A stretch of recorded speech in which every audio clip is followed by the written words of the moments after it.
Hi everyone. In today's tutorial, we will show you how to create vertical text in Canva. Whether we are designing posters, banners, or social media graphics, vertical text can add a unique and stylish touch to our layouts. Let's get started.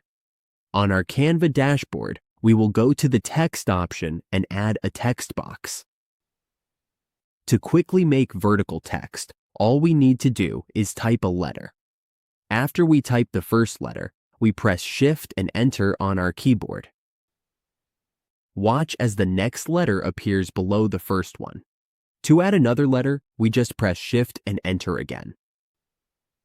This way, we are building a simple text that is vertically aligned.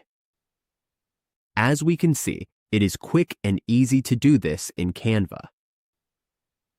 And that is how we create vertical text in Canva. With just a few simple steps, we can rotate and format our text to fit any design.